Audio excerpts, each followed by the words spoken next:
ஹல்லேலூயா. மீண்டும் ஒவ்வொருவரையும் கர்த்தராகிய இயேசு கிறிஸ்துவினுடைய பரிசுத்த நாமத்தினாலே நாங்கள் வாழ்த்தி நாங்கள் வரவேற்கிறோம். உலக வரலாற்றில் மனிதனுடைய வாழ்க்கையில் கிடைத்த ஒரு மிகப்பெரிய வெற்றி நாளை நம்ம கொண்டாடி கொண்டு இருக்கிறோம். ஆமேன். இப்போ எத்தனை பேர் சந்தோஷமாக இருக்கிறீங்க? ஒரு மனுஷனுக்கு மாத்திரமல்ல, உலகத்தில் மனுஷனாக பிறந்த ஒவ்வொருவருக்கும் இன்றைக்கு ஒரு வெற்றியினுடைய நாள். ஆமேன். நமக்கு நிறைய வெற்றி நாள் கிடைக்கும் பாருங்க. ஆமேன். நிறைய பேருக்கு கல்யாணம் பண்ணுறது ஒரு பெரிய வெற்றி இல்லை? நல்ல பொண்ணு கிடச்சி கல்யாணம் பண்ணிட்டாலே அவங்களுக்கு பெரிய வெற்றி. அதை நம்ம ஒரு ஃபங்க்ஷனாக கொண்டாடுறோம். ஒரு சிலர் ஒரு 50 வயசை தாண்டிட்டாலே அவங்களுக்கு வெற்றி. ஒரு சிலருக்கு முதல் புள்ள ஆம்பளை புள்ளையாக போகிறோன்ட்டா அதை விட வெற்றி. அவங்க பாக்கு பேத்தியஸு பெரிய பெரிய படிப்புலாம் படிச்சிட்டாங்கன்னா, நிறைய பேருக்கு முடியல நரைக்காமல் இருந்தாலே வெற்றி இல்லை. ஆனால் இது ஒவ்வொரு மனுஷனுக்கும் தனிப்பட்ட விதத்தில் கிடைக்கக்கூடிய ஒரு வெற்றி இல்லை. ஆனால் ஒட்டுமொத்த மனுஷனுக்கும் கர்த்தராகிய இயேசு கிறிஸ்து பெற்றுக் கொடுத்த ஒரு வெற்றி என்ன தெரியுங்களா? அதுதான் மரணத்திலிருந்து ஒரு வெற்றி. ஆமாம், நல்ல கரங்களை தட்டுங்களா.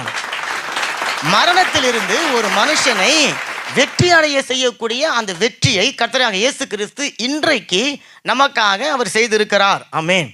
அப்போ கிறிஸ்துவ விசுவாசத்தினுடைய ஆணி வேறாக 3 காரியங்கள் நமக்கு ஞாபகப்படுத்தும். ஒன்று, இயேசு கிறிஸ்து பிறந்த அந்த நாள். 2வது, கர்த்தராகிய இயேசு கிறிஸ்து மரித்த அந்த நாள். 3வது, கர்த்தராகிய இயேசு கிறிஸ்து உயிர்த்தெழுந்த நாள். இதில் மற்ற 2ம் விசுவாசத்தினுடைய துவக்கமாக இருந்தாலும் விசுவாசத்தினுடைய ஆணி வேறாக இயேசு கிறிஸ்துனுடைய உயிர்த்தெழுதலே கொண்டாடப்படக்கூடிய ஒரு முக்கிய காரணமாக அது இருக்கிறது. அப்போ நம்ம வாசித்த அந்த வேத பகுதி சொல்லுகிறது, கிறிஸ்து உயிரோடு எழுந்திருக்கவில்லை என்று சொன்னால் நான் பண்ணுற பிரசங்கம் வேஸ்ட்டு. நீங்கள் அந்த பிரசங்கத்தை கேட்கறதுக்காக வந்து உட்கார்ந்து கொண்டு இருக்கிறவங்களுடைய விசுவாசமும் வேஸ்ட்டு. அப்போ இயேசு உயிரோடு எழுந்தார் என்பதற்கான சாட்சி என்ன தெரியுங்களா? என்னதுங்க? இயேசு கிறிஸ்து உயிரோடு எழுந்தார் என்று சொல்வதற்கான சாட்சி என்னதுங்க? நான் சொல்கிறேன், நீங்கள்லாம் இன்றைக்கி சபைக்கு வந்திருக்கிறது தான். நல்ல காரியங்களை தட்டுங்களேன். ஒரு செத்து போன ஆண்டவரை ஆராதிக்க வரணுன்ற தலையெழுத்து நம்ம யாருக்குமே கிடையாது. உயிரோடு இருக்கிற ஆண்டவரை ஆராதிக்கும்படிக்காக எப்போ நீங்களும் நானும் கூடி வந்திருக்கிறோமோ அப்போவே நமக்கு ஒரு மேட்ரு கன்ஃபார்ம் ஆயிடுச்சு. அது என்னன்னு சொன்னால், என் ஆண்டவர் உயிரோடு இருக்கிறார். அல்லேலூயா. அவர் உயிர் தெழாமல் போயிருந்தா, மரித்து போயிருந்தா எங்கள் அப்பா, மரித்து போன எங்கள் ஆயா, இல்லை உங்கள் யாரோ ஒருத்தவங்க மரித்து போன அந்த லிஸ்ட்லேயும் இயேசுவையும் நம்ம அடக்கம் பண்ணி ஃபோட்டோவில் வச்சு பூ வச்சுட்டு இருப்போம். ஆனால் இயேசு கிறிஸ்து மாத்திரம்தான் என்றைக்குமே ஃபோட்டோக்குள்ளே போகாத ஒரு நபர். இயேசு மட்டும்தான் என்றைக்கும் பூவையும் பொட்டையும் வைக்கக்கூடாத ஒரு நபராக இருக்கிறார். காரணம், அவர் உயிரோடு இருக்கிறார். நல்ல கரைகளை தட்டுங்க, நல்ல கரைகளை தட்டுங்களேன். இயேசு கிறிஸ்து உயிர் தெழுந்ததுனால ஒரு வல்லமை உலகத்துக்குள்ள புறப்பட்டது பாருங்க. அந்த வல்லமை பிசாசை எதிர்த்து நிற்க, மரணத்தை ஜெயிக்க, பிசாசினால பாதிக்கப்பட்ட யாவரையும் விடுதலை பண்ணக்கூடியதான ஒரு வல்லமையை இயேசுக்கிட்ட இருந்தது பாருங்களேன். அதை அப்படியே எடுத்து உங்ககிட்டையும் என்கிட்டையும் அவர் கொடுத்திருக்கிறார். இப்போ உங்களுக்கும் எனக்கும் ஒரு விசுவாசம் என்ன தெரியுங்களா? இயேசு இறந்ததை போல நானும் இறப்பேன், இயேசு உயிர்த்ததை போல நானும் உயிர்ப்பேன். அல்லேலூயா. அதுதான் இயேசு கிறிஸ்துனுடைய உயிர் தெழுந்த வல்லமை. இயேசு இந்த உலகத்தில் இருந்த பொழுது தாம் மரித்து 3வது நாள் உயிரோடு எழுந்திருப்பேன் என்பதை அவர் சொல்லி இருக்கிறார். ஆமேன். அப்படி சொன்னார் இல்லைங்களா? தாம் சொன்னதை நிறைவேற்றி உங்களை என்னையும் விசுவாசிக்க தூண்டுகிற ஒரு நாள் தான் இந்த நாள். ஆமேன். இந்த நாளுக்கு பேரே இயேசு உயிர்த்தெழுந்த பெருவிழா. ஆமேன். அப்போ அது ஒரு பெரிய விழா பாருங்க நம்ம எல்லாருக்கும். அப்போ அதனுடைய ஆசீர்வாதம் நம்முடைய வாழ்க்கையில், உங்களுடைய வாழ்க்கையில் கிடைப்பதற்காக தேவன் உண்டு பண்ணின ஒரு நாள் தான் இந்த பஸ்கா பண்டிகை. பாருங்க, இயேசு கிறிஸ்து உயிர்த்தெழலைங்க, அதெல்லாம் பொய். காரணம், இயேசு கிறிஸ்து சிலுவையில் அரைஞ்சி இருக்கும் போதே அவருடைய சீடர்கள் அவரை திருடி கொண்டு போயிட்டாங்க, களவாடி கொண்டு போயிட்டாங்க. இயேசெல்லாம் உயிர்த்தெழலைங்க, அதெல்லாம் பொய்யுங்க அப்படின்னு சொல்கிறவங்க இந்த பூமியில் இருக்கிறாங்க, இன்னமும் இருக்கிறாங்க. இன்றைக்கும் உங்களை உங்ககிட்ட பார்த்து பேசுகிறாங்க. என்கிட்ட ஒரு கேள்வி, ஒரு பொய்யை உண்மைன்னு நிரூபிப்பதற்காக இயேசு கிறிஸ்து சாகணுமா? யோசனை பண்ணி பாருங்க. ஒரு பொய்யை உண்மைன்னு நிரூபிக்க இயேசு எதுக்கு சாகணும்? அப்போ ஒரு உண்மைன்னு நிரூபிக்கத்தான் உண்மையாக இருக்கிற ஒரு மனுஷன் சாகணும். அப்போ இயேசு கிறிஸ்து உயிர்த்தது உண்மை அப்படி என்பதை நிரூபிக்க அவர் செத்துத்தாங்க ஆகணும். அவர் செத்தாதான் அவர் உயிரோடு எழுந்திருக்க முடியும். அப்போ இன்றைக்கு அநேகர் சொல்கிறாங்க இயேசு கிறிஸ்து உயிரோடு எழுந்திருக்கல அப்படின்னு சொன்னால், இயேசு கிறிஸ்து உயிரோடு எழுந்திருக்கலன்னு சொன்னால் இன்னைக்கு நம்மளுடைய விசுவாசம் இல்லை பாருங்க. ஆமேன். அதே போல் பொய்யான ஒரு காரியத்திற்காக இயேசு கிறிஸ்து கர்த்தராகிய தேவன் பரலோகத்தினுடைய மகிமையெல்லாம் இழந்துட்டு பூமிக்கு வந்து ஒரு பாவியான மனுஷர்களுக்கு மத்தியில் வாழ்ந்து மரித்து உயிர் தழ வேண்டிய அவசியமே இல்லை. பாவிகளுடைய கைகளால் கர்த்தராக இயேசு கிறிஸ்து அடிக்கப்பட்டார், கொலை செய்யப்பட்டார் என்று சொல்லி வேதம் சாட்சி கொடுக்கிறது. அப்ப இயேசு கிறிஸ்துவை சாகடிச்சது பாவிகள், அவரை உயிர்த்தழை செய்தது பரிசுத்தர். நல்ல கரங்களை தட்டுங்களேன். இப்ப சீடர்களுடைய முதல் பிரசங்கம், இயேசு கிறிஸ்து உயிர்த்தெழுந்த பிறகு சீடர்கள் முதல்ல ஒரு பிரசங்கம் பண்ணாங்க. அது என்ன தெரியுங்களா? அந்த பிரசங்கம், அவரை ஒப்பு கொடுத்தீர்கள், தேவன் அவரை உயிரோடு எழுப்பினார். இதுதான் உலகத்திற்கு முதல்ல வந்த சீடர்கள் மூலமாய் வந்த முதல் நற்செய்தி. அவரை நீங்க சாகடிச்சிங்க, பரிசுத்தம் உள்ள தேவன் அவரை உயிரோடு எழுப்பினார் அப்படின்னு சொன்ன உடனே ஒரு 3000 பேர் அன்னைக்கு இயேசு உயிர்த்தெழுந்தார் என்பதை ஏற்றுக்கொண்டு அன்னைக்கு ஞானஸ்நானம் பெற்றார்கள் சொல்லி வசனம் சொல்லுது. அப்ப அந்த 3000 பேரும் யாருக்கு சாட்சி கொடுத்தாங்க? இயேசு கிறிஸ்து உயிரோடு இருக்கிறார் என்று சொல்லி சாட்சி கொடுத்தாங்க. ஒருவேளை இயேசு கிறிஸ்து உயிர் தழவில்லை என்று சொன்னால் அந்த 3000 பேரும் ஏதோ குருட்டாட்டமா, ஒரு மூடத்தனமா இயேசு கிறிஸ்து உயிர் தந்தார் என்று சொல்லி காணாததை நம்பி ஏமாந்து போகக்கூடிய ஜனங்கள் இல்லை. அப்ப அந்த 3000 பேரும் நல்ல உறுதியா நம்பி விசுவாசத்தோடு, ஆமா நசரனாகிய இயேசு கிறிஸ்துவை தேவன் உயிரோடு எழ செய்தார், அதை பார்த்தவர்கள் சாட்சி சொல்றாங்க, நாங்களும் அதை ஏற்றுக்கொள்கிறோம் என்று சொல்லி வைராக்கியமாக கர்த்தருக்காக சாட்சியாக நின்றாங்க.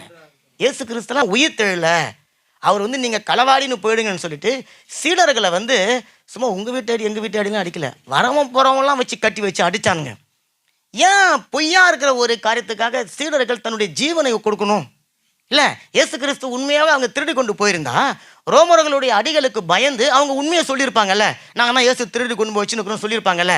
ஆனால் தங்களுடைய ஜீவனை இயேசு கிறிஸ்துவை போலவே மரணத்தில் ஊற்றுவதற்கு அந்த சீடர்கள் ஆயத்தம் ஆயிருக்கிறாங்கன்னு சொன்னா இயேசு கிறிஸ்து உயிர் தெழுந்தது உண்மை. ஆமே, நல்ல கரங்களை தட்டுங்க விசுவாசத்தோடு. அப்ப இயேசு கிறிஸ்து உயிரோடு இருக்கிறார் என்பதுதான் உங்களுடைய விசுவாசத்தினுடைய ஆரம்பம். அதுதான் இயேசு கிறிஸ்து உயிரோடு இருக்கிறார், அவர் வரப்போகிறார் என்பதுதான் உங்களுடைய விசுவாசத்தினுடைய முடிவா இருக்கும். ஆமேன். பஸ்கா பண்டிகை என்பது பழைய ஏற்பாட்டின் தீர்க்க தரிசனங்களுடைய நிறைவேறுதலாகவும் மனுஷ குலத்திற்கு கிடைக்கப்பட்ட ஒரு மகா பெரிய ரட்சிப்பின் நாளாகவும் அது இருக்கிறது. தேவன் தன்னுடைய ரட்சிப்பின் திட்டத்தை இயேசு கிறிஸ்துனுடைய உயிர் திறந்த அந்த நாளிலிருந்து தான் உலகத்துக்கு அவர் வெளிப்படுத்தினார். அப்போ அந்த ரட்சிப்பின் திட்டத்துக்குள்ளார நம்ம வந்திருக்கிறோம். மரணத்திற்கு ஒரு தோல்வி, ஆமேன், மரணத்துக்கு ஒரு தோல்வி மனுஷனுக்கு ஒரு ஜெயத்தை கொடுக்கும்படிக்காக கர்த்தராக இயேசு கிறிஸ்து அவர் மரித்தார். நல்ல கரையில கட்டுங்க. அப்ப இயேசு கிறிஸ்துவினுடைய உயிர் தெழுதலை விசுவாசிக்கிற ஒவ்வொரு மனுஷனுக்குள்ளேயும் சாவாமை இறங்கி வருகிறது. ஆமேன். அவன் மரித்தாலும் பிழைப்பான் என்று சொல்லி வேதவசனம் சொல்லுகிறபடின்னு இயேசு கிறிஸ்து உண்மையாகவே ஜீவிக்கிறார், அவர் உயிரோடு இருக்கிறார் என்று சொல்லி யார் ஒருவர் விசுவாசிக்கிறார்களோ அவர்களுக்குள்ளார இயேசு கிறிஸ்துவினுடைய உயிர் தெழுந்த வல்லமை அது இறங்கி வருகிறது. மார்க் 16வது அதிகாரம் 6வது வசனம். அவன் அவர்களை நோக்கி, பயப்படாதிருங்கள், சிலுவையில் அறையப்பட்ட நசரேயனாகிய இயேசுவை தேடுகிறீர்கள், அவர் உயிர்த்தெழுந்தார், அவர் இங்கே இல்லை, இதோ அவரை வைத்த இடம். ஆமா, இங்க இந்த சம்பவம் என்னன்னு சொன்னாக்கா வாரத்தினுடைய முதல் நாள். ஆமேன். அப்போ சீடர்களை அவங்க எல்லாம் வீட்டில் இருக்கிறாங்க. அந்த 2-3 சிறிகள் மாத்திரம் இயேசு கிறிஸ்துவுக்கு ஒரு சில காரியங்களை செய்வதற்காக அவங்க கல்லறைக்கு வராங்க. வந்து பார்த்தா கல்லறையில் இயேசு கிறிஸ்து இல்லை, இயேசு அங்கே இல்லை, கல்லறை காலியாக இருக்குது. அப்போ அந்த மரியாள் மகதலேனா மரியாள் சொல்கிறவங்க அவங்க அழுது கொண்டு கலங்கி கொண்டு அங்கே நின்று கொண்டு இருக்கிறாங்க. அப்போ தேவதூதன் வந்து ஒரு வார்த்தையை சொல்கிறான். அந்த வார்த்தை தான் நமக்கு ரொம்ப முக்கியம். அவன் வந்து பார்த்து சொல்கிறான், பயப்படாதீங்க, சிலுவையில் அறையப்பட்ட நசரேயனாகிய இயேசுவை நீங்கள் தேடுறீங்க அப்படின்னு சொல்லி நான் நினைக்கிறேன்.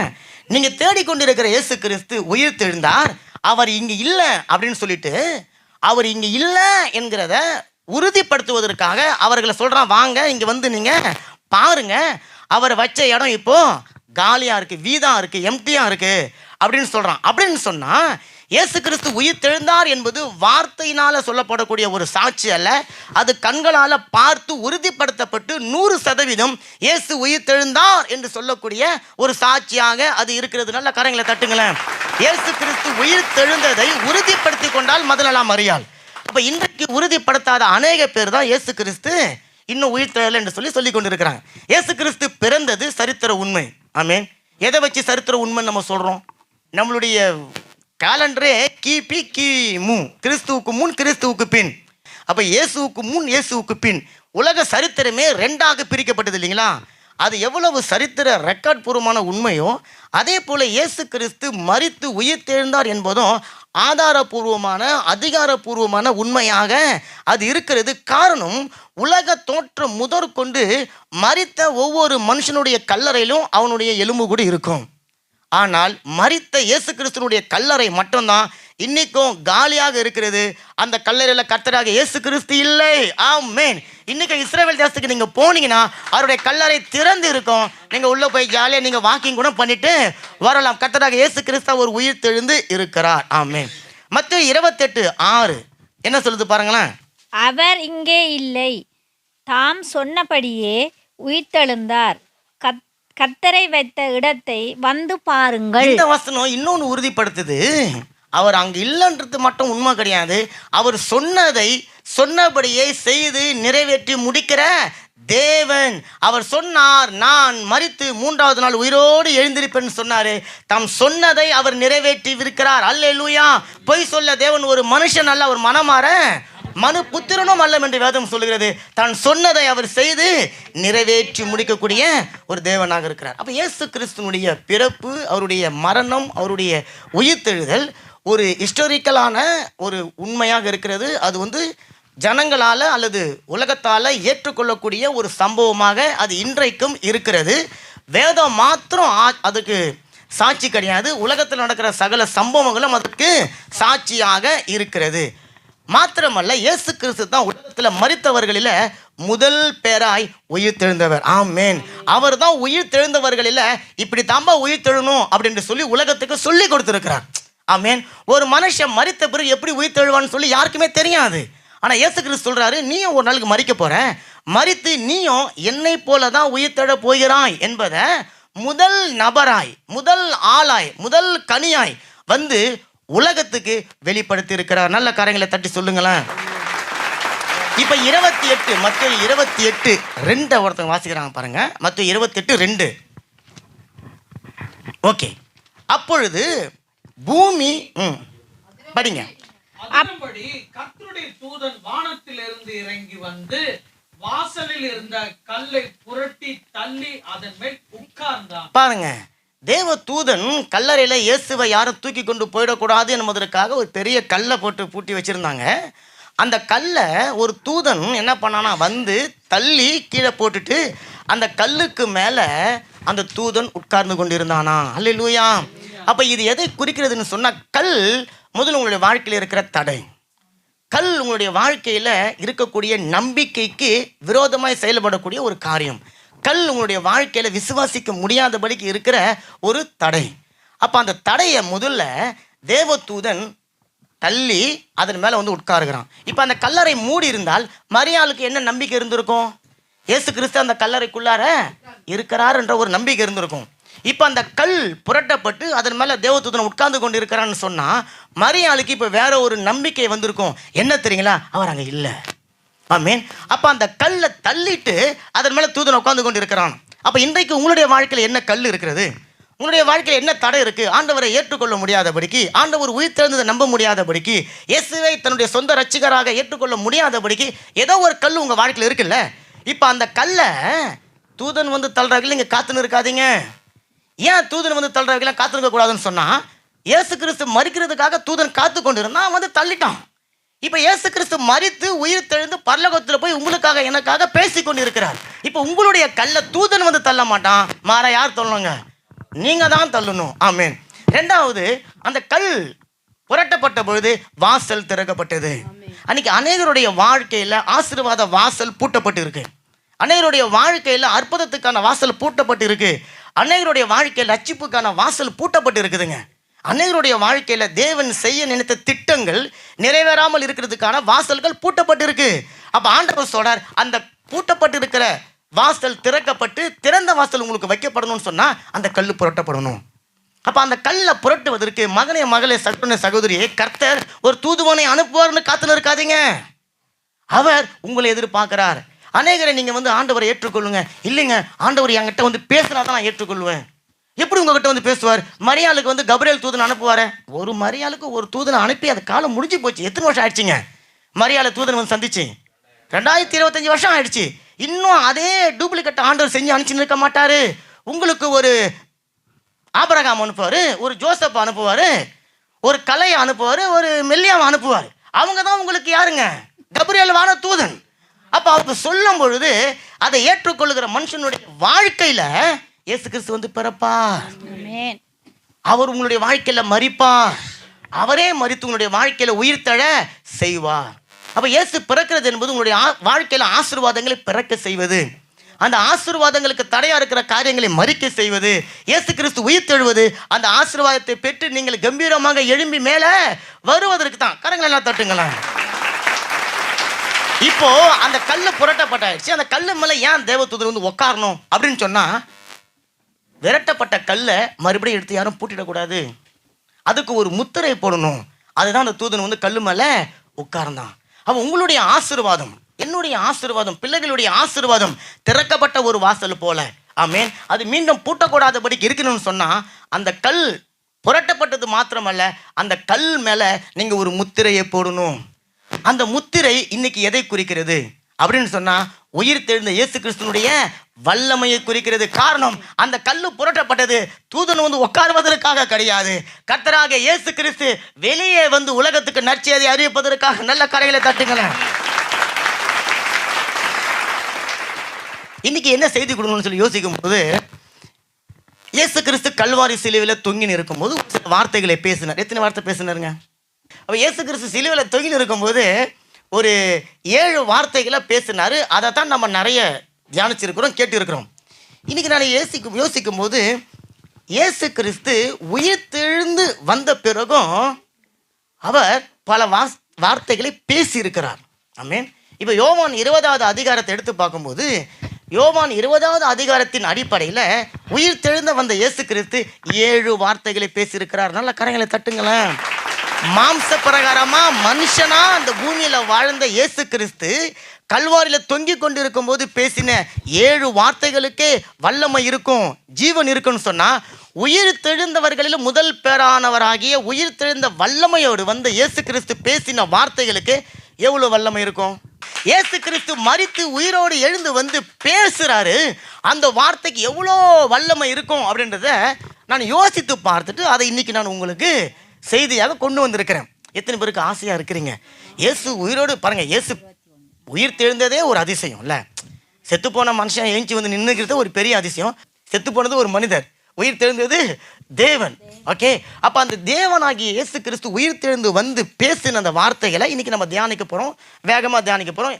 யோவான் 20ஆம் அதிகாரத்தினுடைய 15வது வசனம். இயேசு அவளை பார்த்து, ஸ்திரியே, ஏன் அழுகிறாய்? யாரை தேடுகிறாய் என்றார். ஆமா, முதல் யோவான் 20ஆம் அதிகாரத்தின் அடிப்படையில் இயேசு கிறிஸ்து பேசின முதல் வார்த்தை, ஏன் அழுற? நீ யாரை தேடுற? பாருங்களேன், உயிர் தெழுந்த இயேசு கிறிஸ்து பேசுவதற்கு எத்தனையோ வார்த்தை இருந்தாலும் ஒரு ஸ்திரியை பார்த்து அவர் வந்து கேட்குறாரு, முதல்ல பெண்ணே நீ ஏன் அழுற? நீ யாரை தேடுற? அப்போ அழுகைன்னு பாருங்களேன், மனுஷ குலத்துக்கு மாத்திரமே இருக்கக்கூடிய ஒரு உணர்வு. சில ஆனால் ஆதாம் ஏவாளை தேவன் படைத்த போது அழுகை என்கின்ற ஒரு கான்செப்ட் அங்கே இல்லை, அழுகை என்கின்ற ஒரு உணர்வு அங்கே இல்லை, அழுகை என்கின்ற ஒரு குணம் அங்கே இல்லை. அப்படின்னு சொன்னால் முதல்ல உயிர் தெழுந்த இயேசு கிறிஸ்து ஏன் ஒரு பெண்ணை போய் பார்த்து, அம்மா ஏன் நீ அழுகிறன்னு கேட்கணும்? முதல் பாவம் உலகத்தில் வந்தது யார் தெரியுங்களா? நம்ம தலைவி தான், பெரும் தலைவி. யாருங்க? ஏவாள் மூலியமாக தான் உலகத்துக்கு பாவம் வந்தது. அப்போ ஏவாளுடைய இவங்க தான் சந்தை தான் நம்ம எல்லாருமே இல்லை. அப்போ நமக்குள்ளார அந்த பாவம் வந்து மனுஷனுடைய வாழ்க்கையில் சந்தோஷத்தை திருணுது, சமாதானத்தை திருணுது, அவருடைய வாழ்க்கையில் நம்பிக்கையை திருணுது, ரட்சிப்பை திருணுது, விசுவாசத்தை திருணுது, ஆசீர்வாதங்களை திருணுது. அதுக்கு பதிலாக அழுக, கண்ணீர், கவலை, குழப்பம், வேதனை, வருத்தம் இவைகளை கொடுத்து மனுஷ குலத்தை எழுந்திருக்க முடியாதபடிக்கு ஒரு கொட்டு வச்சு மேலே கொட்டினே இருக்குது. அப்போ ஆண்டவர் பார்க்குறாரு, ஆதாம் உடைய மனைவி ஏவாள் உலகத்தில் பாவம் வருவதற்கு அவ காரணமாக இருந்துட்டா. இப்போ அந்த பாவத்தினுடைய விளைவால் இவ அழுது கொண்டு இருக்கிறா. அவளை பார்த்து ஆண்டவர் கேட்குறாரு, மகளே நீ ஏன் அழுகுற? அப்போ இன்னைக்கு சகோதரனே சகோதரியே, நீங்களும் அழுது கொண்டு இருக்கிறீங்க தானே? உடைய வாழ்க்கையில் அநேக வேறங்களை நீங்கள் அழுது இருக்கிறீங்க தானே? கணவனுக்கு தெரியாமல், மனைவிக்கு தெரியாமல் நீங்கள் அழுது இருக்கிறீங்களா? பெண்கள் பலவீனமானவங்க அப்படின்னு சொல்லிட்டு வேதம் சொல்லுது. ஆனால் மன ரீதியாக பெண்கள் ரொம்ப ஸ்ட்ராங்கானவங்க. அப்படிப்பட்ட அந்த ஸ்ட்ராங்கான பெண்களையே ஒரு அழுகை மூடிக்கொண்டு இருக்கிறதுன்னு சொன்னால் அந்த அழுகைக்கு பின்னால் ஏவாளுடைய கிரியைகள் இருக்கிறது. அப்போ ஆண்டவர் பார்க்குறாரு, இந்த மக்தலேன் மரியாள் அழுது கொண்டு அவளை ஆறுதல் படுத்துவதற்கு யாருமே இல்லை. அப்போ அதற்கு உயிர் தெழுந்த இயேசு கிறிஸ்து முதல்ல மரியாதை தேடி வந்திருக்கிறார். அப்போ இன்னைக்கு நீங்கள் எதுக்காக அழுது கொண்டு இருக்கிறீங்க? எதை நினைச்சு நீங்கள் அழுது கொண்டு இருக்கிறீங்க? உங்களுடைய வாழ்க்கையில் என்னதான் வேதனை, உங்களுடைய வாழ்க்கையில் என்னதான் துன்பம், உங்களுடைய வாழ்க்கையில் என்னதான் பிரச்சனை? மரியாள் அங்கே அழுது கொண்டு இருக்கிறாள். அவள் எதுக்காக அழுது கொண்டு இருக்கிறான்னு சொன்னால், இயேசு கிறிஸ்துவை காணவில்லை என்று சொல்லி அவள் அழுது கொண்டு இருக்கிறாள். ஆமென். அவளுடைய இருதயத்தில் அவள் கலங்கி அவள் அழுது கொண்டு இருக்கிறாள்.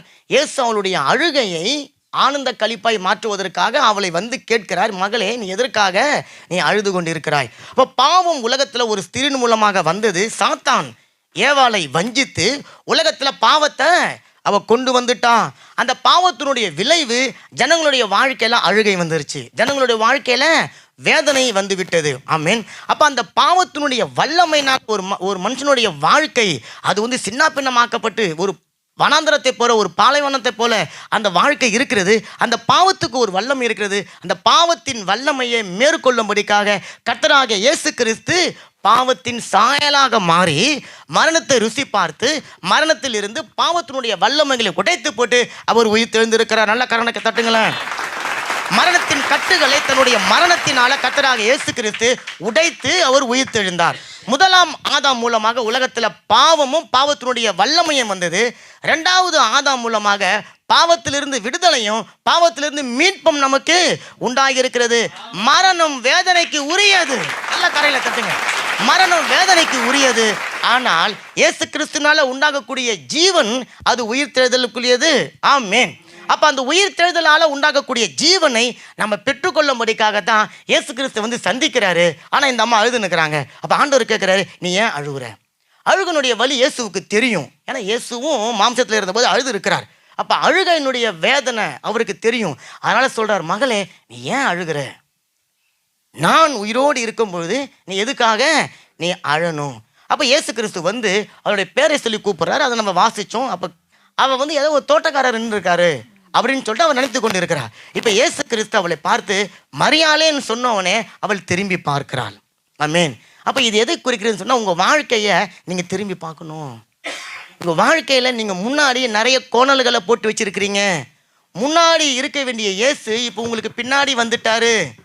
இப்போ முன்னாடி இயேசு நின்று பேசுனா உங்களுக்கு தெரிய மாட்டேங்குது. இயேசு உங்களுக்கு பின்னாடி போயிட்டாரு. பின்னாடி இருந்து பேசுகிற இயேசுவை நீங்கள் என்ன பண்ணணும்? திரும்பி தான் நீங்கள் பார்க்கணும். ஏன் தெரியுங்களா? இயேசுவை முன்னாடி வச்சு வாழக்கூடிய வாழ்க்கை நம்ம வாழுறது இல்லை. இன்னைக்கு உலகத்தை நம்ம முன்னாடி வைத்து ஓடிக்கொண்டு இருக்கிறோம். அதனால தான் இந்த நாளில் கூட தேவனை ஆராதிக்க, தேவனுடைய நாமத்தை மகிமைப்படுத்த, தேவனை தொழுது கொள்ள ஜனங்களால் வர முடியாமல் இருப்பதற்கான காரணம் தெரியுங்களா? இந்த நாளை விட இன்னைக்கு வந்து ஆராதனையில் உட்காந்து இந்த வார்த்தையை கேட்பதை விட அவர்களுக்கு சந்தோஷத்தை கொடுக்கக்கூடிய காரியம் ஏதோ முன்னாடி இருக்குது. அதை அவங்க தேடி ஓடிக்கொண்டு இருக்கிறாங்க. அது ஒரு வேலையாக இருக்கலாம், கணவனாக இருக்கலாம், மனைவியாக இருக்கலாம். அப்போ எதுக்கு சொல்ல வரேன்னு சொன்னால், இயேசு கிறிஸ்து பின்னாடி வந்து நிற்கிறார். இன்னைக்கு எத்தனை பேருக்கு பின்னாடி இயேசு நின்று கொண்டு இருக்கிறார்? முன்னாடி வைத்து பார்க்க வேண்டிய இயேசுவை நீங்கள் பார்க்காதபடிக்கு இயேசுவை நீங்கள் பின்னாடி தள்ளிட்டீங்க. உலகம் உங்களுக்கு முன்னாடி வைக்கப்பட்டுட்டீங்க. உன்னதமான தேவனத்துக்கு பின்னாடி வச்சிட்டீங்க. இப்போ முன்னாடி இருக்கிற கோணல்களை நீங்கள் மாற்றி போடுவதற்கு நீங்கள் தாங்க பிரயாசப்பட்டு கொண்டு இருக்கிறீங்க. அவன் தான் அழுது கொண்டு இருக்கிறான். ஆண்டவர் சொல்றாரு, நீ ஏன் அழுகிற? என்னை திரும்பி பாரு அப்படின்னு சொல்லி. இன்னைக்கு திரும்பி பார்க்க முடியாதபடிக்கு வணங்கா கழுத்து உள்ளவங்களாம் மாறி போயிருக்கிறோம். ரெண்டாவது அவர் கேட்குறாரு, நீ யாரை தேடுற? நீ தேட வேண்டிய ஒரு ஆள் இருக்கிறார். சகோதரனே, சகோதரியே, வாலிப மகனே, மகளே, நீ தேட வேண்டிய நேரத்தில் தேடாம இயேசுவை விட்டுட்டினா நம்ம கண்டவங்களை தேடி கண்டவங்கிட்ட மாட்டிக்கொள்வோம். இயேசுவை தேடுறதுக்கு போல வேற எங்கேயோ தேடிக்கொண்டு போய் வேற எங்கேயோ சிக்கி போயிடுவோம். உங்களுடைய வாழ்க்கையில் வேலையை தேடிட்டு ஓடினீங்கன்னா வேலை உங்களுக்கு எஜமானா மாறிடும். இன்னைக்கு தேவனை ஆராதிக்கிற நாளில் நீங்கள் கர்த்தரை விட்டுட்டு வேற எங்கன்னா நீங்கள் தேடின்னு போனீங்கன்னா அதுதான் உங்களை ஆளுகை செய்யுங்க. இப்போ இங்கே வந்துக்கிற உங்களுக்கு யாருக்கு சொந்தக்காரெலாம் யாரும் இல்லையா? நம்மளாம் பிறக்கும்போது ஆதாம் மாதிரி தனியாக பிறட்டோம். எல்லாருக்கும் சொந்தக்காரர் இருப்பாங்க தானே. அவங்களெல்லாம் வேணான்னு சொல்லி தானே இங்கே வந்து உட்காந்து இருக்கீங்க. அப்படின்னு சொன்னால் உயிர் தெழுந்த வல்லமையை உங்களுக்கு கொடுப்பாரா, வெளியே இருக்கிறவங்களுக்கு கொடுப்பாரா? அப்போ கைகளை தட்டுங்களேன், நல்லா தட்டுங்களேன். அந்த உயிர் தெழுந்த வல்லமையை பெற்றுக்கொள்ளுங்களேன். அப்போ ஆண்டவர் சொல்கிறாரு, நீ எதை தேடுற? இன்னைக்கு உலகம் பாருங்கள், எதை தேடுறீங்க பாருங்க, கண்டுபிடிங்க. பணத்தை தேடுது, பொருளை தேடுது, சாட் ஜிபிடியில் போய் எதை தேடின்னு இருக்குது, யூடியூப்பில் தேடின்னு இருக்குது, இன்டர்நெட்டில் தேடின்னு இருக்குது, மேலே தேடுது, கீழே தேடுது, அங்கே தேடுது, இங்கே தேடுது. தேட வேண்டியது பின்னாடி நிற்கிறாரு. புரிதுங்களா? தேட வேண்டியது பின்னாடி நிற்கிறார். உங்களுக்கும் எனக்கும் முன்னாடி ஒரு நானே வழின்னு சொன்னவன் பின்னாடி நிற்கிறாரு. எனக்கு உங்கள் வழியெலாம் வேணாம், எனக்கு ஒரு வழி இருக்குதுன்னு சொல்லிட்டு நான் ஓடிக்கொண்டு இருக்கிறேன். அப்போ ஆண்டவர் சொல்ற, எதை தேடுற? நல்லா கவனிச்சுக்கோங்க. வசனம் சொல்லுது, உங்களுடைய இருதயம் எது மேலே இருக்கிறதோ உங்கள் கண்ணு. ஆமாம். இப்போ இங்கே உட்காந்து நீங்கள் எதை யோசிக்கிறீங்க? எதை தேடின்னு இருக்கிறீங்க? டைம் பார்க்குறீங்களா? மணி ஆட்சின்னு பார்க்குறீங்களா? அப்படி பார்த்தீங்கன்னு சொன்னால் அதுதான் உங்களை ஆளுகை செய்யும். தேவனை ஆளுகை செய்ய நீங்கள் விட்டு கொடுங்க. ஆமேன். இப்போ ஆண்டவர் சொல்கிறாரு, நான் உனக்கு பின்னாடி தான் வைக்கிறேன், நான் உனக்கு தூரமானவர் இல்லை. நீ என்னை திரும்பி பார்த்தினா நீ என்னை கண்டுபிடிச்சிடுவ. ஆமேன். ஆனால் நான் கண்டுபிடிக்காதபடிக்கு என்னுடைய பெருமை, என்னுடைய மேட்டிமை, என்னுடைய சுயம், இது எல்லாம் என்னை தடுத்து கொண்டு இருக்கிறது. ஆண்டவர் சொல்கிறார், எதை தேடுறேன்? அப்போ இன்றைக்கு உலகம் தேடுகிறபடி நீங்களும் தேடிக்கொண்டு இருப்பீங்கன்னு சொன்னால், இயேசு கிறிஸ்து வந்து செத்து உயிர்த்து மரித்து உயிர் தெழுத வல்லமையை கொடுத்தாலும் அது உங்களுடைய வாழ்க்கை, என்னுடைய வாழ்க்கையில் எந்த விதமான நன்மையும் கொண்டு வராதுங்க. அப்போ ஆண்டவர் சொல்கிறார், அதில் ஏன் அழுகுற? அழுகைக்கு காரணம் யாருங்க? இயேசு கிடையாது. உன்னுடைய அழுகைக்கு காரணம் நீங்கள் தான். உங்களுடைய அழுகைக்கு காரணம் நீங்கள் செஞ்ச பாவம் தான். உங்கள் அழுகைக்கு காரணம் இயேசுவை நீங்கள் தேடாமல் இருந்தது தான். இப்போது யாரை தேடின்னு இருக்கிறீங்க? தேட வேண்டியவர் பின்னாடி இருக்கிறார். ஆண்டவர் சொல்ல, திரும்பி நீ பாரு. முதல்ல மரியாள் இயேசுவை மாம்ச பிரகாரமாக அவர் தேடிக்கொண்டு இருக்கிறார். ஆனால் இயேசு கிறிஸ்து இப்போ மரிச்சிட்டாரு. அவருடைய மாம்சம் கல்லறையில் பண்ணப்பட்டு அது உயிர் தெழுந்து விட்டது. இப்போ மரித்த இயேசு கிறிஸ்துவ உலக பிரகாரமாக ஏற்கனவே 3 வருஷம் அவரை தேடிக்கொண்டு அவரோடு கூட ஐக்கியப்பட்டு இருந்ததை போலவே அவர் தேடிக்கொண்டு வந்திருப்பான்னு சொன்னால், உயிர் தெழுந்த இயேசு கிறிஸ்துவனுடைய வல்லமையை அவளால் ருசி பார்க்க முடியாது. அப்போ இயேசு கிறிஸ்து முதல்ல உயிர் தெழுந்து வந்த உடனே தன்னுடைய ரொம்ப சிநேகிதனான லாசர் பெற சொல்லி கூப்பிடலை, தன்னுடைய மார் மீது சாய்ந்து கொண்டிருந்த யோவான் பெற சொல்லி கூப்பிடலை, தனக்காக ஜீவனையே தருவன்னு சொன்ன பேதுரு பெற சொல்லி கூப்பிடலை. யார் தேடினாங்களோ அவங்களுடைய பேரை சொல்லி தான் கூட்டார். கரையில் தட்டுங்களேன். இன்னைக்கும் யார் இயேசுவை தேடி வரீங்களோ உங்களுடைய பேரை தான் அவர் தன்னுடைய உள்ளங்கையில் எழுதி வைத்து இருக்கிறார். அவர் சொல்கிறார், நான் ரொம்ப தூரத்தில் இல்லை, உங்களுக்கு சமீபத்தில் இருக்கிறேன். நீங்கள் என்னை தேடும்போது நீங்கள் என்ன கண்டுபிடிப்பீங்க. அல்லேலூயா. நானே வழி, நானே சத்தியம், நானே ஜீவன் சொன்னவ பாவம் பின்னாடி நிற்கிறாரு, நம்ம முன்னாடி ஓடிக்கொண்டு இருக்கிறோம். அப்போ இன்றைக்கு ஆண்டவர் மரித்தெழுந்து அந்த உயிர் தெழுந்த வல்லமையோடு வந்து சொல்கிறாரு, நீ யாரை தேடுற? ஏன் அழுற? திரும்பிப்பார். அப்போ சகோதரனை சகோதரி, ஒரு நிமிடம் உங்களுடைய அழுகைக்கான காரணம் என்ன? திரும்பி பார்த்து ஆண்டவரை பிடிச்சு கொண்டீங்கன்னா நீங்கள் எதை தேடுறீங்க என்பது உங்களுக்கு உறுதிப்படும். 2வது ஒரு காரியம், 20வது அதே யோவான் 20:16. இயேசு அவளை நோக்கி, மரியாளே என்றார். போதும். இயேசு கிறிஸ்து ஸ்பெசிஃபிக்காக பெயரை சொல்லி கூப்பிடுகிறார். பெண்ணே அப்படின்னு சொல்லி கூப்பிடல. முதல்ல ஸ்திரீன்னு கேட்டவர் இங்கே பேரை சொல்லி ஸ்பெசிஃபிக்காக கூப்பிடுறார். ஆமேன். வசனம் சொல்லுது, தாயின் கருவில் நீங்களும் நானும் உருவாகும் முன்னவே கர்த்தர் உங்களுடைய என்னையும் அறிந்து வைத்திருக்கிறார். உங்களுடைய பெயர்களை அவர் அறிந்து வைத்திருக்கிறார். ஆமேன். உங்களுடைய எலும்புகளில் ஒன்று கூட உருவாகலை, அதற்கு முன்பாக உங்களுடைய உருவம் என்னதென்று சொல்லி இயேசு அறிந்து வைத்திருக்கிறார். அவர் வந்து கூப்பிடுறாரு, மரியாளே. ஆமேன். அப்போ இன்றைக்கு உட்கார்ந்து கொண்டு இருக்கிற உங்களை பார்த்து அவர் கூப்பிட்டதுனால தான் நீங்கள் வந்து உட்கார்ந்து கொண்டு இருக்கிறீங்க. ஆனால் எத்தனை பேர் கூட்ட உடனே காதை அடைச்சின்னு ஓடினாங்கல்ல, அவங்களாம் ஓடிக்கொண்டு தான் இருக்கிறாங்க. அப்போ ஆண்டவர் மரியாளே அப்படின்னு சொல்லி கூப்பிடுறாரு. கூட்ட உடனே அவங்க என்ன செய்கிறாங்க தெரியுங்களா? உடனே திரும்பி பார்க்குறாங்க. அப்போ இன்றைக்கும் ஓடிக்கொண்டிருக்கிற நம்முடைய ஓட்டத்தை நிறுத்தி எங்கே ஓடின்னு இருக்கிறீங்க? எதை தேடி ஓடின்னு இருக்கிறீங்க? யோசனை பண்ணி பாருங்க. வருஷத்தில் 365 நாளும் தான் ஓடின்னு இருக்கிறான் ஒருத்தவன். அவனுடைய வாழ்க்கையில் நின்று பார்த்து ஏன்டா ஓடுறான்னு கேட்டு பாருங்களேன், அவனுக்கு தெரியாதுங்க. எதை நோக்கி ஓடி நிற்கிற தெரியாது. யாருக்காகத்தான் நீ ஓடுற தெரியாது. சரி, ஓடி நிற்கிற உன்னுடைய டெஸ்டினேஷன் என்னது தெரியாது. ஆண்டவர் சொல்றாரு, மரியாளே அப்படின்னு சொல்லிட்டு உங்களையும் என்னையும் பேர் சொல்லி கூப்பிட்றாரு. ஏன்னா உனக்காக ஒரு டெஸ்டினேஷன் நான் வச்சிருக்கிறேன், உனக்காக ஒரு வழியை நான் வச்சுன்னு இருக்கிறேன், உனக்காக ஒரு திட்டத்தை நான் வச்சுன்னு இருக்கிறேன், உனக்காக ஒரு பாதையை நான் வச்சிருக்கிறேன். அந்த பாதையில் நீ நடக்க மடிக்கு நீ உன்னை முற்றிலுமா எனக்கு நீ அர்ப்பணி. அவ கூட்டம் மாத்துறது தெரியும் பார்த்தால. எத்தனை பேர் இங்கே கூட்டு இருக்கிறீங்க? சபைக்கு வாங்கன்னு சொல்லி கூட்டு இருக்கிறீங்க தானே? திரும்பி பார்த்துருக்குறாங்களா? அப்போ இயேசு கிறிஸ்து பாருங்க, பெயரை சொல்லி கூப்பிட்ட மாத்திரத்தில் அந்த மரியாள் திரும்பி பார்க்கிறா. ஆமேன். அப்போ நாம் வருவதற்கான ஒரு இடம் உண்டு, நம்ம தேடி கண்டறியத்தக்க வேண்டிய ஒரு உண்டு. அவர் தான் கர்த்தராக இயேசு கிறிஸ்து. அவர் மரித்து மரணத்திலிருந்து உயிர் தெழுந்த தேவனாக அவர் இருக்கிறார். அல்லேலூயா. இயேசு கிறிஸ்துவை நீங்கள் தேடி வரும்போது தான் உங்களுடைய வாழ்க்கையில் அழுகை மாறும். ஆமேன். மதுரமாய் அது மாறும். ஆமேன். அழுகை மாறி அங்க மதுரம் உண்டாகும். ஆமேன். மாறா என்கின்ற அந்த கசப்புகள் மாறி அங்க உங்களுக்கு மதுரம் உண்டாகும். ஆமேன். புலம்பல்கள் மாறி கர்த்தர் உங்களுக்கு ஆமா, நிறைய பேர் சொல்லுவாங்க என்ன செஞ்சாலும் இது மாற மாட்டேங்குதுங்க, மாறணும்னு இயேசுகிட்ட வரணும். ஆமேன். அதை நான் பார்த்துனே இருக்கிறேங்க, அது எனக்கு நடக்க மாட்டேங்குதுங்க, நடக்கணும்னா இயேசுகிட்ட வரணும். இது எனக்கு கூடவே மாட்டேங்குது, நான் கூடணும்னு சொன்னா இயேசுகிட்ட வரணும். மனுஷனால கூடாத காரியம் என் தேவனாலே கூடும் என்று சொல்லி வேதம் சொல்லுகிறது. அவர் உங்களையும் என்னையும் பெயர் சொல்லி அழைக்கிற தேவனா இருக்கிறார். தேவன் உங்களை அழைச்சிருக்கிறாருங்க. இது எவ்வளவு பெரிய பாக்கியம் தெரியுமா? உலகத்துல இந்த கொர்பா யசோன்ல ரீசோர் ஆலயத்திலே எத்தனையோ தமிழர்கள் இருந்தாலும் தேவன் உங்களையும் என்னையும் இன்னைக்கு பெயர் சொல்லி அழைத்து இருக்கிறார். நல்ல கரங்களை தட்டுங்களேன். அப்ப உங்களுக்கு தான் இன்றைக்கு கர்த்தராக இயேசு கிறிஸ்துவினுடைய உயிர்த்தெழுந்த வல்லமை இறங்கி வருகிறது. உங்களுடைய வாழ்க்கையில எந்தெந்த பகுதியில் மரணம் சூழ்ந்து கொண்டிருக்கிறதோ, எந்தெந்த பகுதியில் தரித்திரம் சூழ்ந்து கொண்டிருக்கிறதோ, எந்தெந்த பகுதியில் வியாதி சூழ்ந்து கொண்டிருக்கிறதோ, இயேசு சொல்றாரு, என்னுடைய உயிர்த்தெழுந்த வல்லமையை நான் அனுப்புகிறேன், அது நான் அனுப்புன காரியத்தை நிச்சயமாகவே செய்யும். 2 வார்த்தை பார்த்துக்கோ. 3வது ஒரு வார்த்தை அதே யோவான் 20:17 இயேசு அவளை நோக்கி, என்னை தொடாதே, நான் இன்னும் என் பிதாவினிடத்திற்கு ஏறி போகவில்லை. போதும். இப்ப இயேசு மரியாளேன்னு கூட்ட மாத்திரத்துல அவருடைய இருதயத்துல ஒரு வகையான மாற்றம் வந்தது. அவருடைய சிந்தனையை மாத்துறாள். அழுது கொண்டிருந்தவருடைய வாழ்க்கையில ஏதோ ஒரு சத்தம் அவருடைய இருதயத்தை திருப்புது பாருங்க. அவர் திரும்பி பார்த்தா அவருடைய மணவாளன் நிற்கிறாரு. ஆமென். அவருடைய அன்பர் நிற்கிறாரு, அவங்க அப்பா நிற்கிறாரு. திரும்பி பார்த்துட்டு உடனே ஆசையா என்ன பண்றா, இயேசுனுடைய பாதங்களை பிடிச்சு கொள்றா. ஏன்னா அவர் பூமியில இருக்கும்போது இயேசுனுடைய பாதத்தையே பிடித்து கொண்டு இருந்தான். நமக்கு வெறியும் அந்த மாதிரியில தான் தெரியும்.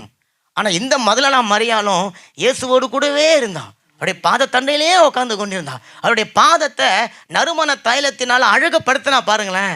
அதனால இப்ப அதையே பார்த்துட்டு, ஐயோ நான் என்னுடைய தலை மயிரால தொடச்சி இயேசுவின் பாதமாயுது அப்படின்னு சொல்லி அந்த பாத தொட போறா. ஆண்டவர் சொல்றா, ஸ்டாப், என்னை தொடாத, என்ன நீ தொடாத.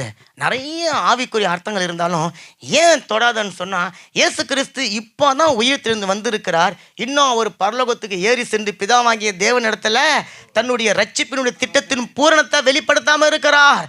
அந்த ரத்தத்தை எடுத்து அவர் வெளியில காட்டாம இருக்கிறார். இப்போ இயேசு கிறிஸ்து மறுரூபமான ஒரு சரீரத்தோடு வந்து இருக்கிறார். மனுஷ ரீதியா இயேசுவை தொட்டுட்டு அந்த சரீரத்தை தீட்டுப்படுத்தக்கூடாது. அப்ப இன்றைக்கு இயேசுவை நிறைய பேர் ஒரு ஜோசியக்காரன் மாதிரி, ஒரு டாக்டர் மாதிரி இல்லை, இயேசுவை எனக்கு ஒரு வேலை கொடுங்க, அப்புறம் நான் போய் என் வேலையை கட்டி டாட்டா காட்டிடுவேன். அது எனக்கு நல்ல சுகத்தை கொடுங்க, அப்புறம் நான் போய் சினிமா தேட்டரில் உட்காந்து இருப்பேன். இயேசுவை ஏதோ உலக பிரகாரமான தேவைக்காக ஏதோ பக்கத்து வீட்டில் இருக்கிறவங்களை கூப்பிடுற மாதிரி இயேசுவை நம்ம அழைத்து கொண்டு இருக்கிறோம். இங்கே மரியாளும் இயேசுவை அப்படிதான் பார்க்க ஆரம்பிச்சிட்டான். நம்ம இயேசு யாருங்க அவரு? நம்ம இயேசு. நம்ம அன்னைக்கு காலெல்லாம் போய் தொடச்சின்னு உட்காந்து இந்த இயேசு தான் வந்திருக்கிறாரு, இப்போவும் நம்ம பிடிச்சிக்குவோம் காலை அப்படின்னு சொல்லி இயேசுவை மாம்ச ரீதியா தன்னோடு வைத்துக்கொள்ள அவ விரும்புறா. ஆண்டவர் சொல்றார், என்னை நீ மாம்ச ரீதியா இனி நீ தேட முடியாது. என்னை தேடணும்னு சொன்னா உனக்கு ஒரு ஆவிக்குரிய கண்கள் வேணும். என்னை தேடணும்னு சொன்னா என்னுடைய மகிமையின் பிரசனத்துக்குள்ள நீ வரணும். என்னை நீ தேடுகையில நீ என்னை கண்டாடிவாய். அல்லேலூயா. அப்ப இன்னைக்கு எத்தனை பேர் மரியாளை போல மாம்ச ரீதியா இயேசுவை தேடின்னு இருக்கிறீங்க? மாம்ச ரீதியானே தேவைக்காக, ஆண்டவரே எனக்கு இந்த பிரச்சனை, ஆண்டவரே எனக்கு அந்த பிரச்சனை, ஆண்டவரே எனக்கு இதை கொடுங்க, எனக்கு அதை கொடுங்க, அதை செய்யுங்க, இதை செய்யுங்க, எனக்கு நோயை சுகமாக்குங்க. அவர் அதெல்லாம் செய்கிறார். ஆனா ஆண்டவர் சொல்றார், முதலாவது தேவனுடைய அதை நீங்க தேடுங்க, தேவனுடைய ராஜ்யத்தை தேடுங்க, மற்ற எல்லாம் உங்களுக்கு கூட கூட்டி தான் கொடுக்கப்படும். ஆமேன். அப்ப ஆண்டவர் சொல்றார் அந்த மரியாளை பார்த்து, நீ என்னை தொடாத, ஏன்னா நான் இப்போ மகிமையான மறுரூபத்தின் சரீரத்தோடு நான் வந்திருக்கிறேன். மாம்ச கரத்தினால நீ என்னை தொட முடியாது, மாம்ச கரத்தினால நீ என்னை கிட்டி சேர முடியாது, மாம்ச ரீதியா நீ என்னை கிட்டி சேர முடியாது. என்னை கிட்டி சேரணும்னு சொன்னா உனக்கும் ஒரு ஆவிக்குரிய கண்கள் வேணும். ஆவிக்குரிய அந்த பிரகாசம் உன்னுடைய கண்களில வெளிப்படணும். அப்போ உலகத்தோடு கூட தொடர்புடைய ஒரு மாம்ச சரீரமாக இயேசுவை தொடுவதற்கு அவன் முயற்சி பண்றா. ஆண்டவர் சொல்ற, இப்ப என்னுடைய சரீரம் உலகத்தோடு இல்லை, பரலோகத்தோடு தொடர்பு கொள்ளக்கூடிய ஒரு சரீரமாக இருக்கிறது. அதை நீ தொடணும்னு சொன்னா பழையபடி அல்ல, நீ என்னை புது விதமாய் ஒரு புதிய மாதிரியாய் நீ என்னை இப்ப நீ தொடணும். நீ என்னுடைய புற உடலை பார்த்து அதை நீ வாஞ்சையாய் தொட நினைக்கிற, ஆனா என்னுடைய புற உடல் இப்ப இல்லை. என்னுடைய புற உடல் இப்போ பரலோகத்தினுடைய ஆவிக்குரிய சரீரமா மாறி இருக்கிறது. அதை நீ விசுவாசத்தின் அடிப்படையில தான் நீ தொட முடியும் என்று சொல்லி கர்த்தர் அவளுக்கு சொல்லி கொடுக்கிறார். அல்லேலூயா. அப்ப இயேசு இன்னும் பரலோகத்துக்கு போகவில்லை, அவளை தொடுவதற்கு தேவன் அனுமதிக்கல. ஆனா இன்றைக்கு இயேசு கிறிஸ்துவ நீங்களும் நானும் தொட முடியும். நீங்களும் நானும் இயேசு கிறிஸ்துவ கட்டி அணைக்க முடியும். அவரோடு நீங்க பேச முடியும், அவரோடு நீங்க பழக முடியும், அவரோடு நீங்க நடக்க முடியும். எப்படி?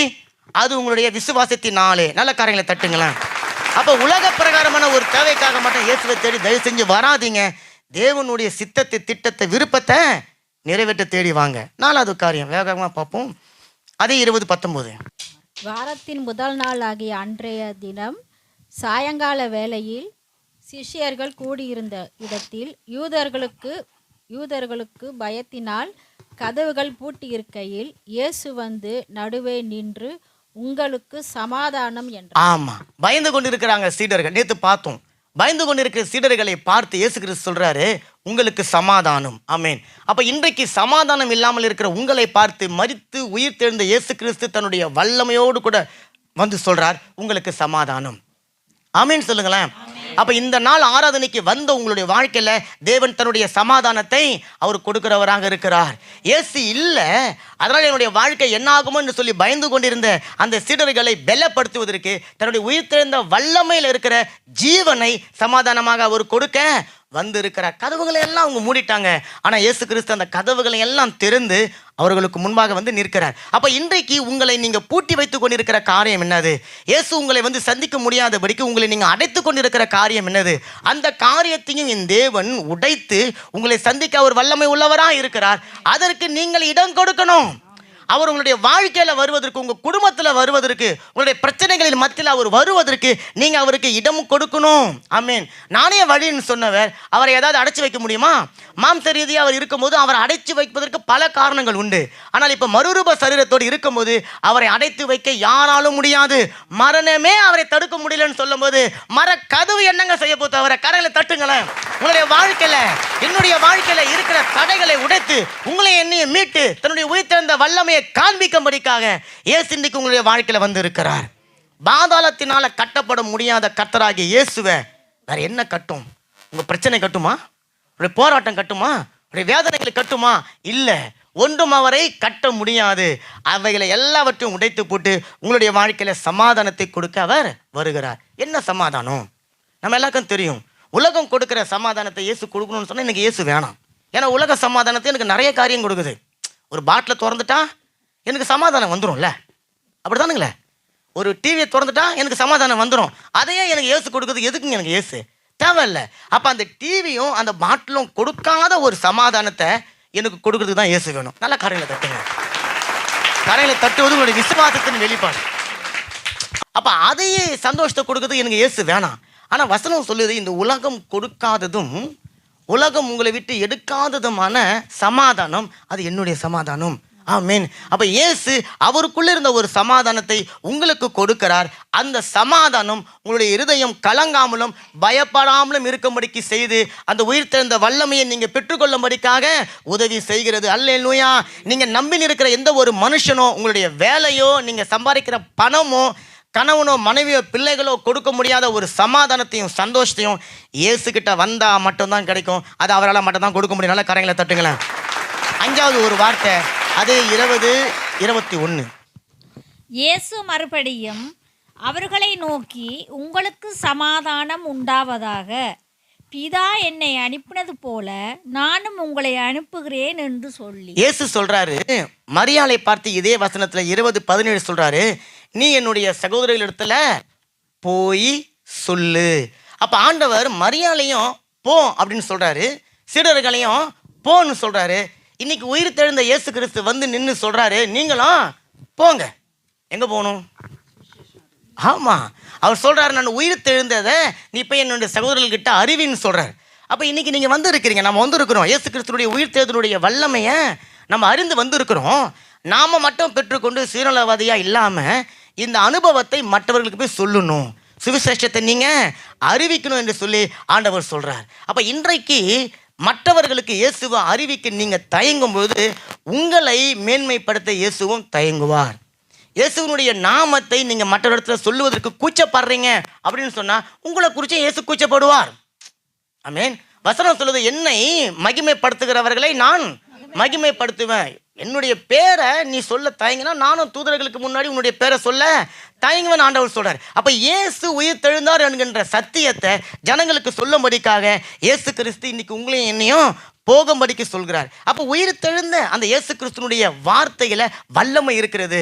நீ போன்னு சொன்னா உங்களை தனியாக அனுப்ப மாட்டாரு, உங்களுடைய சூழ்நிலைகளை உங்களை விட்டுவிட மாட்டார். அவரே உங்க கூட இருந்து காரியங்களை வாய்க்க செய்து கிரியைகள் மூலமாக அவர் இருக்கிறதை உங்களுக்கு உணர செய்து அங்கே அவர் வெற்றி கொடுக்கிற தேவனாக அவர் இருக்கிறார்.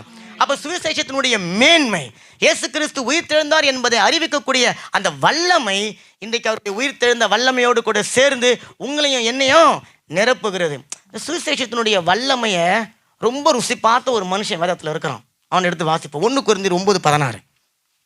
சுவிசேஷத்தை நான் பிரசங்கித்து வந்தும் மேன்மை பாராட்ட எனக்கு இடமில்லை, அது என் மேல் விழுந்த கடமையாய் இருக்கிறது. சுவிசேஷத்தை நான் பிரசங்கியாது இருந்தால் எனக்கு ஐயோ. ஐயோன்னு சொல்லி முடிக்கிறாருங்க. ஆண்டவர் உயிர் தெழுந்தாருன்னு நீங்க சொல்லன்னு சொன்னா உங்களுக்கு என்னதுங்களா? அதை சொல்லுறதுக்கு பயப்படுறீங்க. ஐயோ ஐயோ அப்படின்னு என்ன அர்த்தங்க? ஐயோ என்ன அர்த்தங்க? ஒரு வீட்டில் நைட்டு 12 மணிக்கு ஐயோன்னு ஒரு குரல் வருதுன்னா அவங்க என்ன ஃபேத்தா கொண்டாடுறாங்கன்னு அர்த்தம். அங்கே ஏதோ ஒரு ஆபத்துன்னு அர்த்தம் இல்லை. திடீர்னு நைட்டு பிரதர்லாம் அப்பார்ட்மெண்ட் தூங்கிக்கிறாங்க, பக்கத்தில் அப்பார்ட்மெண்ட் ஐயோன்னு ஒரு குரல் வருது. ஒரு சொல்லி பக்கத்தில் சொல்கிறாரு, அவங்க வீட்டில் பிறந்த நாள் கொண்டாடுறாங்கன்னு சொல்லுவார். இல்லை தடாதுன்னு சொல்லி எல்லாம் வெளியே ஓடி வந்து பார்ப்போம், பார்த்தா ஆபத்துன்னு அர்த்தம். ஐயோன்னா ஆபத்து.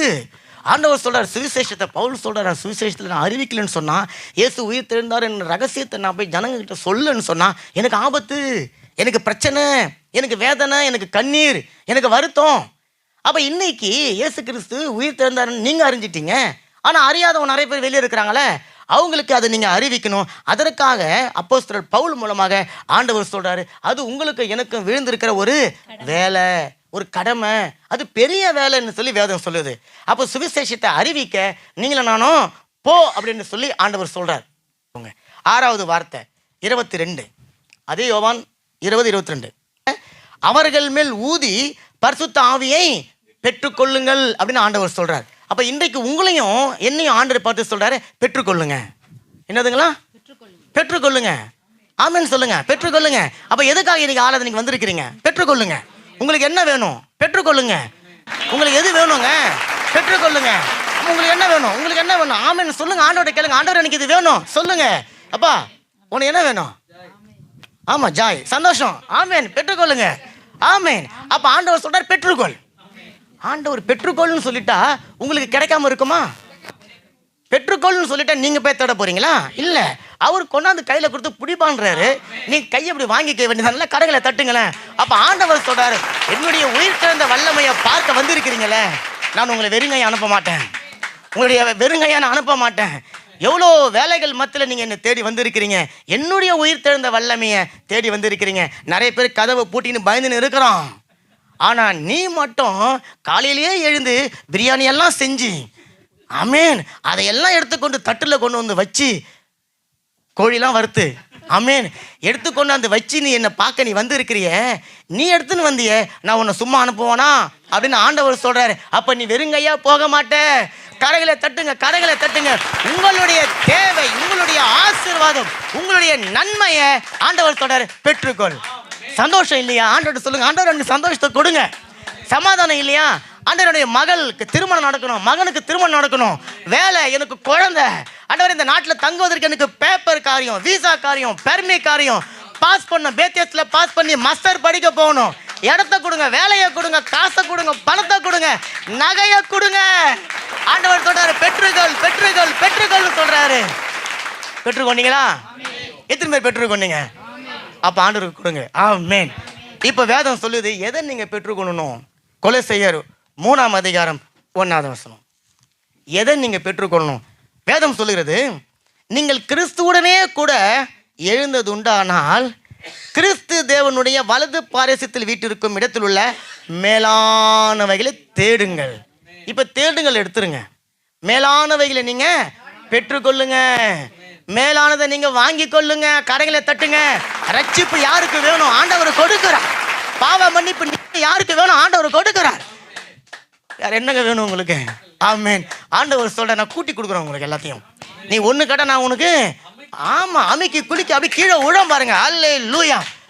கடைசியா பெற்றுக்கொள்ளுங்கன்னு சொல்லிட்டீங்க. என்ன இந்த ஊர் வந்து பெற்றுக்கொள்ளுங்கன்னு சொல்லிட்டு கையில ஒன்றையும் வரலையே அப்படின்னு யாராவது நினைச்சுன்னு இருக்கீங்க தானுங்களே?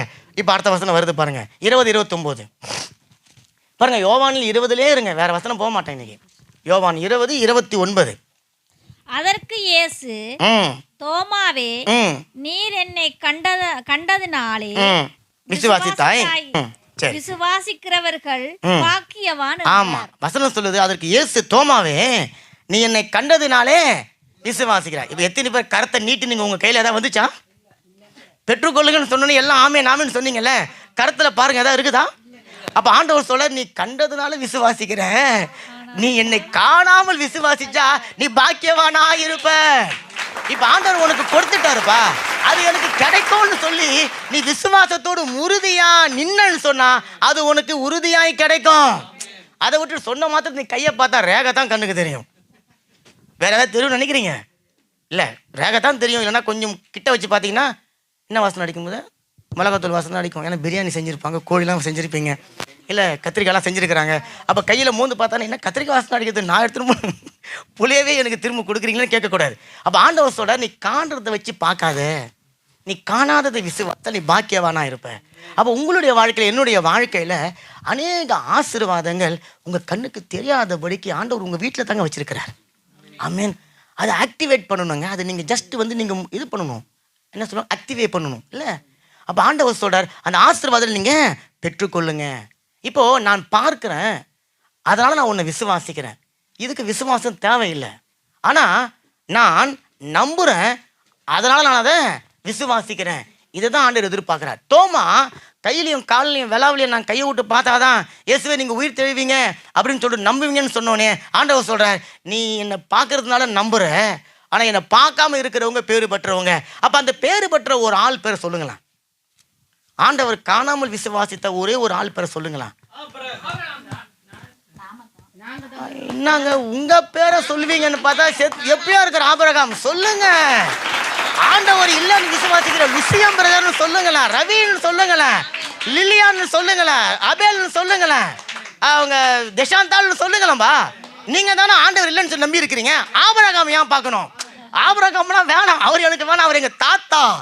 அவருடைய பேரை நான் சொல்றேன், நான் அதற்கு சாட்சி. ஆமென். ஆண்டவர் என் கண்ணால பார்க்கல, ஆனா அவர் என் கூட இருக்கிறார், என்னோடு கூட இருக்கிறார், என்னோடு கூட வாழுறார், என்னோடு கூட வசிக்கிறார், என்னை பலப்படுத்துகிறார், என் தேவைகளை சந்திக்கிறார். இந்த உயிர்த்தெழுந்த வல்லமை தான் இன்னைக்கும் என்னை வைராக்கியமா பேச வைக்குது, உங்களையும் வைராக்கியமாக ஓட செய்கிறது. அல்லேலூயா.